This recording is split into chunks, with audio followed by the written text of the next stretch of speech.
Eh bien bonjour à tous les amis, c'est Giroud, j'espère que vous allez bien. Aujourd'hui on se retrouve pour une nouvelle vidéo. Il n'y a pas eu de vidéo depuis un petit moment. Vous pouvez remarquer, il y a pas mal de changements. Déjà dans le décor, aussi au niveau de la qualité du son, la qualité de l'image, peut-être. Alors la qualité de l'image pas trop, parce que c'est le même objectif que d'habitude, enfin la même caméra que d'habitude quoi. C'est-à-dire mon téléphone, mais par contre niveau du son ça a changé parce qu'avant on était sur un beurre du Hamin, donc celui-ci, et je suis passé au Shure MV7 que je vous avais présenté dans la dernière vidéo, rapidement en début de vidéo, et la qualité n'était pas au rendez-vous, c'est-à-dire qu'en gros, je m'attendais à un truc vraiment incroyable pour le prix et tout ce que j'ai mis dedans, la carte son, la table de mixage, etc. La table de mixage qui est toujours là-bas d'ailleurs, vous pouvez la voir, la table de mixage est juste ici. Bon bah j'ai eu du mal avec, à prendre la en main, j'ai testé pendant plusieurs semaines, voire presque plusieurs mois, et ben il s'est rien passé, donc j'ai pas réussi à trouver les réglages, etc. J'étais déçu, donc je l'ai renvoyé. Voilà, ainsi que la carte son, la table de mixage je l'avais déjà, donc c'est pas grave, je la vendrai sur le Bon Coin ou Marketplace. Et puis voilà, donc du coup on est de retour avec le bon vieux beurre du Hamin. Il m'a jamais déçu, il est là, il fait toujours le taf, il a une bonne qualité, donc écoute, on va continuer comme ça. Et puis le prochain micro que je vais essayer, normalement ça sera le Elgato Wave 1 ou Wave 3. Je pense que je vais prendre le Wave 1. Et en fait ça tombe bien, j'avais besoin de me prendre un bras de micro. Et en fait celui-là, vous pouvez voir, il est un peu rafistolé, hein, ici là, avec le tournevis un peu en mode à l'arrache, hein, genre c'est vraiment honteux comme type de réparation. Mais ça tient, tu vois, genre tant que je le bouge pas trop, il tient. Donc c'est le principal, parce qu'en fait ça m'éviterait de prendre ce truc là. Le pied du beurre du Hamin est de base, il y a trois pattes, sauf que le problème c'est que quand je le mets comme ça sur le bureau, et ben il a tendance à se péter la gueule là où il y a des vides comme ça. Genre là par exemple il se pète la gueule comme ça, c'est chiant du coup. Et ça arrête pas de tomber sur mon clavier, donc bon, j'essaie de le faire tenir avec le bras de micro, pour le moment ça tient, je suis pas trop satisfait, mais bon, je suis pas trop déçu non plus, donc ça va.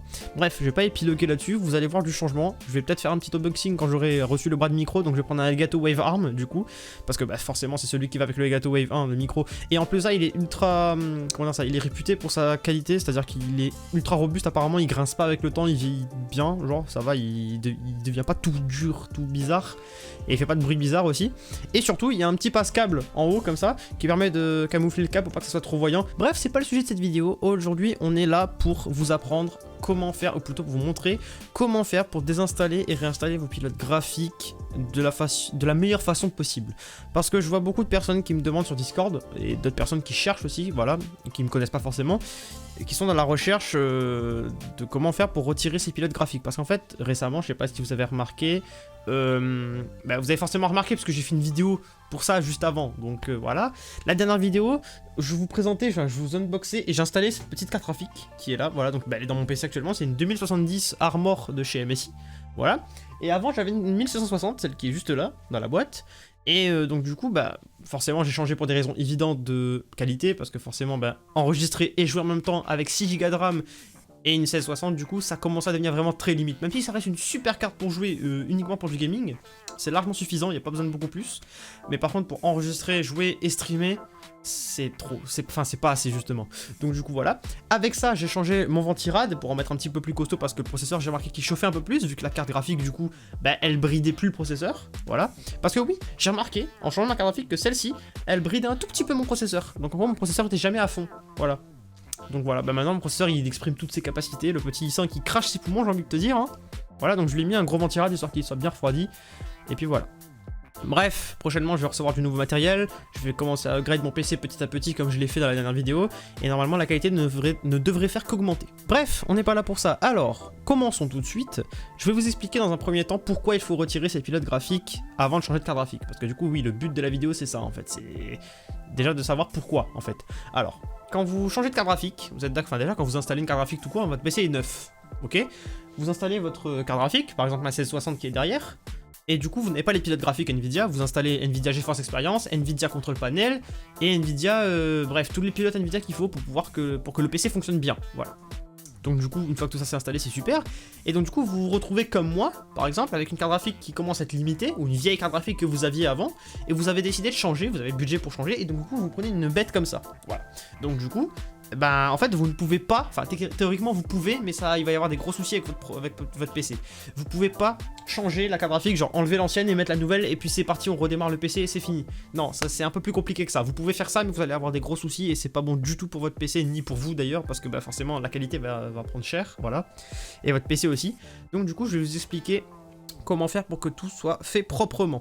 Donc, quand vous changez de carte graphique, déjà ce qu'il faut faire avant toute chose, c'est désinstaller tous les pilotes graphiques que vous avez sur votre PC. Je vais vous montrer comment faire. Vous allez devoir, alors ça va être très simple, vous avez un petit logiciel qui va vous permettre de faire ça, voilà. Donc par contre le logiciel il a une spécificité, c'est qu'il faut qu'il soit exécuté en mode sans échec. Je vous montre ça tout de suite. Alors pour ce faire ça va être très simple, vous allez avoir besoin du petit logiciel DDU, donc Display Driver Uninstaller tout simplement. C'est un logiciel qui est très bien, que j'ai trouvé sur internet et en regardant plusieurs vidéos, donc par exemple Jigfio, etc. Bref, voilà. Et en gros c'est un logiciel qui est super bien fait parce qu'il vous permet de retirer tous les pilotes graphiques, mais vraiment tout, les surcouches, les petits dossiers, etc. qui traînent sur votre PC, c'est génial. Parce qu'en fait quand vous retirez vos pilotes graphiques manuellement en faisant ça par exemple je vais taper Nvidia, voilà, contrôle panel, je vais faire clic droit, désinstaller. Je vais faire ça pour tous les trucs AMD, Nvidia différents et AMD pareil du coup, voilà. Mais cette vidéo est faite spécifiquement pour Nvidia, voilà. Donc pour AMD je verrai pour faire une prochaine vidéo, mais bon je suis pas un grand consommateur ni un grand fan d'AMD, donc je verrai par la suite si vous me le demandez, s'il y a besoin, je ferai peut-être une vidéo dédiée pour ça. Bref, du coup voilà, donc c'est pas très efficace, alors qu'avec cette application là, ça va vraiment supprimer jusqu'au moindre petit fichier des pilotes Nvidia, et ça va nettoyer votre PC complètement, il n'y aura plus rien d'Nvidia ou d'AMD qui sera dessus.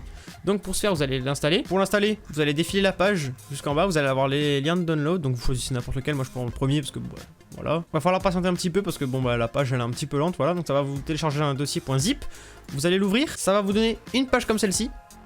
Vous allez pouvoir ensuite exécuter le .exe, ça va vous demander de l'extraire, donc vous allez l'extraire, vous allez faire extract, et quand vous allez extraire ce fichier, alors moi je vais le mettre sur mon bureau histoire de le retrouver plus facilement, extract, et donc du coup ça va vous l'extraire sur votre bureau. Alors du coup vous allez avoir le petit dossier DDU qui va arriver sur votre bureau une fois que vous l'aurez extrait, voilà, donc vous allez l'ouvrir, et vous allez avoir le logiciel qui s'appelle Display Driver Uninstaller, vous allez l'exécuter, mais il est déjà en administrateur, donc vous allez le lancer. Alors du coup ce qu'on va voir, il va falloir choisir les options qu'on va cocher maintenant pour retirer les pilotes.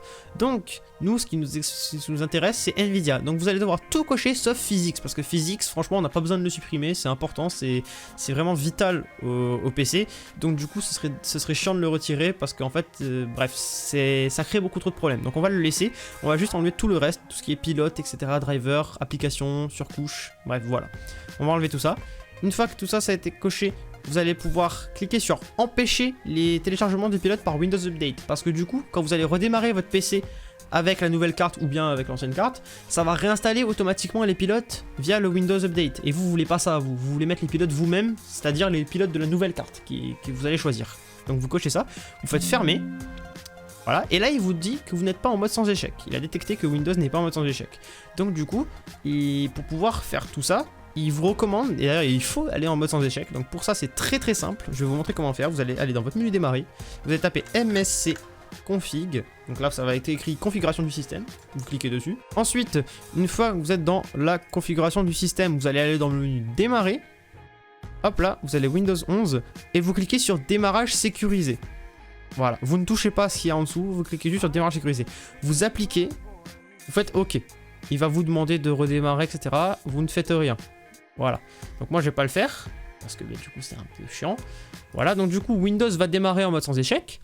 Vous allez rentrer votre mot de passe utilisateur. Et attention, petite précision.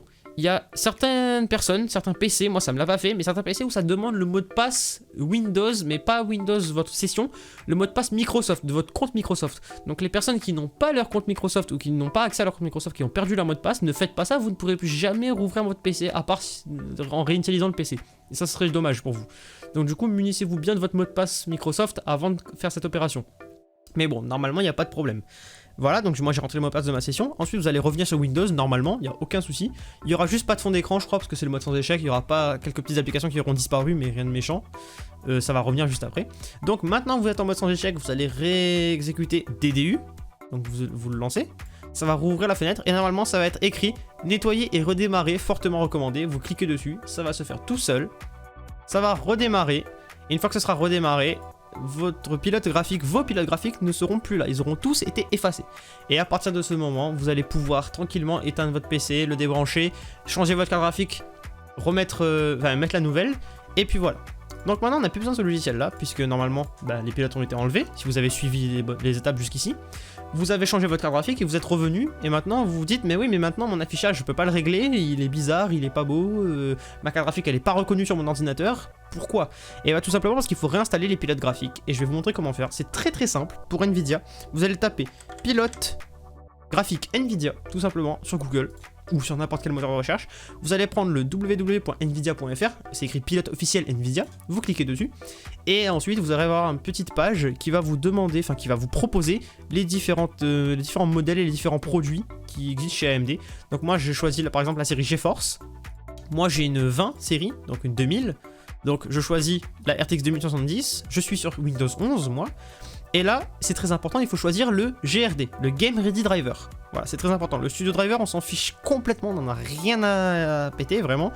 Nous, ce qui nous intéresse, c'est le Game Ready Driver, parce que vous savez très bien que pour fonctionner avec la plupart des jeux, c'est le Game Ready Driver qu'il nous faut. Bien sûr, en français ou en la langue que vous voulez, moi je prends du français. Vous faites rechercher. Donc là, il va chercher le pilote pour vous, la dernière mise à jour, et là, vous allez pouvoir le télécharger avec la dernière version qui est installée. Et ensuite, une fois que c'est téléchargé, vous lancez, vous installez. Ça va vous installer GeForce Experience, Nvidia Replay, Nvidia Remote Control, tout, le panneau de configuration Nvidia. Il va tout vous installer, les drivers, la résolution, la custom, bref, tout ce qu'il faut pour que la carte graphique fonctionne bien avec le système et pour que vous puissiez faire vos réglages tranquillement. Voilà. Donc du coup, une fois que ça c'est fait, vous avez officiellement désinstallé et réinstallé vos pilotes graphiques avec succès normalement. Si jamais ça fonctionne pas, je vous invite à recommencer et à bien suivre les étapes pour voir si vous n'êtes pas trompé. Et donc on arrive à cette fin de vidéo. J'ai essayé d'être le plus précis possible, condenser la vidéo pour que ça soit quand même sympa à regarder et à la fois compréhensible, parce que j'ai remarqué dans les vidéos souvent je m'éparpille énormément, je parle beaucoup trop, je rajoute des détails là où il n'en faut pas, alors qu'en fait j'ai juste à dire l'essentiel et c'est beaucoup plus simple pour vous. Voilà, donc j'espère que cette petite vidéo vous a plu. Si elle vous a plu, n'hésitez pas à mettre un pouce bleu, à vous abonner, à partager, à commenter, ça fait plaisir. Activez la cloche pour avoir les notifs de quand je sors une nouvelle vidéo. Moi d'ici là je vous dis à très bientôt pour une prochaine vidéo. Portez-vous bien, c'était Giroud, ciao.